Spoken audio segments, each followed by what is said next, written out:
ఇప్పటికే 21 మంది ఎమ్మెల్యేలు నియోజకవర్గ అభివృద్ధి కోసము టీడీపీలోకి వెళ్ళిపోయారు. మీరు కూడా వెళ్ళొచ్చు కదా, నియోజకవర్గం అభివృద్ధి చేసుకోవచ్చు.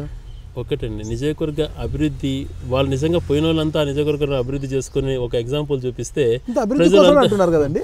చెప్పడం అదే చెప్తారండి. నేను పార్టీకి నేను డబ్బులు తీసుకొని పోయినాను, లేకపోతే నాకు పెద్ద పదవులు ఇచ్చిన పోయినాను ఎవరు చెప్పారు కదా. ఏం చెప్తారు వాళ్ళు? మీకు డబ్బులు ఇస్తే మీరు కూడా పోతారా? క్వశ్చన్ అట్లాంటి ఆలోచనలు ఉన్నప్పుడు ఇంత కష్టాలు పడితే కూడా ఎవరు ప్రతిపక్ష పార్టీలో పోరాడుతూ ఉండరు నాగరాజు గారు. అటువంటి క్యారెక్టర్ అసెస్మెంట్ చేసుకునే అలవాటు నాకు ఎప్పుడూ లేదు. నా దగ్గరికి ఎవరు అటువంటి ఆలోచనతో రాలేదు. అటువంటి ఆలోచనలతో వచ్చినా తిరస్కరించబడుతుందని చెప్పి ఎవరు రాలేదని నేను అనుకుంటాను.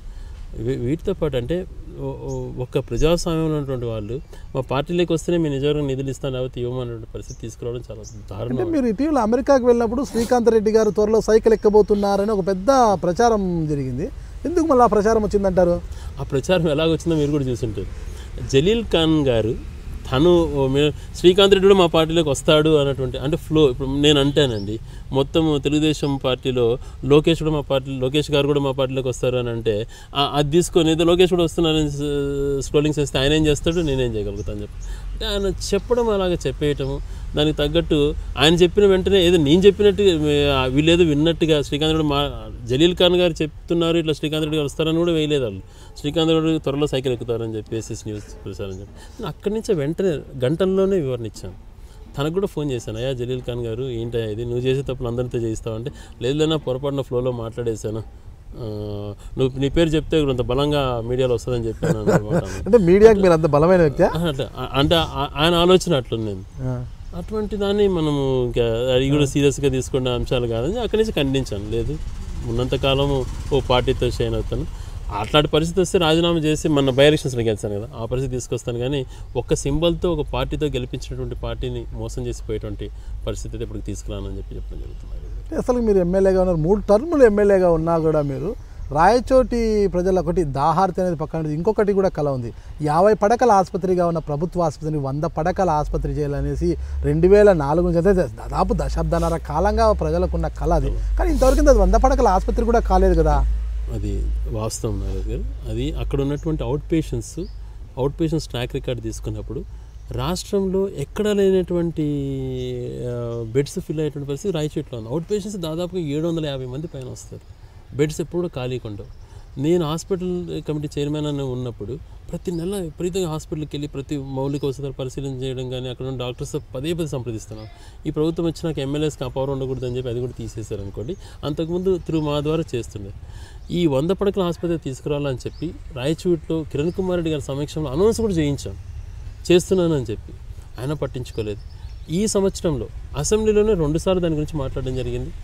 అదే రకంగా అసెంబ్లీలోనే కామినేని శ్రీనివాస్ గారికి కడపకు ఆయన వచ్చినప్పుడు ఒక రిప్రజెంటేషన్ ఇచ్చి ఇలాగుందండి మాకు రిక్వైర్మెంట్, దీనికి ఉన్నటువంటి పొటెన్షియాలిటీ ఎక్కడ కూడా లేదు వేరే హాస్పిటల్స్లో, ఎందుకు దీన్ని చేయలేకపోతున్నారు అని అన్నప్పుడు నీకు బెడ్స్ కాదు క్వాలిటీ ఆఫ్ డాక్టర్స్ పైన పరిశీలన చేస్తాం, బెడ్స్ పైన ఇప్పుడు నేనేం చేయలేను అని చెప్పి మాట్లాడినమాట.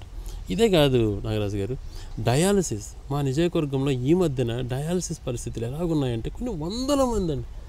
కడప టౌన్ కన్నా వెళ్ళాలి, డబ్బులు ఖర్చు పెట్టుకోవాలి, లేదా తిరుపతి స్విమ్స్ కన్నా పరిగెత్తాలి, అక్కడ బెడ్స్ దొరకట్లేదు. ఎంత దారుణమైన పరిస్థితి ఉందంటే మనం మా పార్లమెంట్ సభ్యులను అడిగినప్పుడు తనే వేరే వాళ్ళతో మాట్లాడేదని చారిటీ ద్వారా చేద్దాం అన్నటువంటి మాట మాట్లాడుకుంటున్నాం. ఈ 100 బెడ్ హాస్పిటల్ చేయాల్సినటువంటి బాధ్యత ఖచ్చితంగా మా పైన ఉంది. దీన్ని నా బాధ్యతగా అనేకసార్లు ప్రభుత్వం దృష్టికి తీసుకెళ్ళాను, వాళ్ళ నుంచి రాలేదు.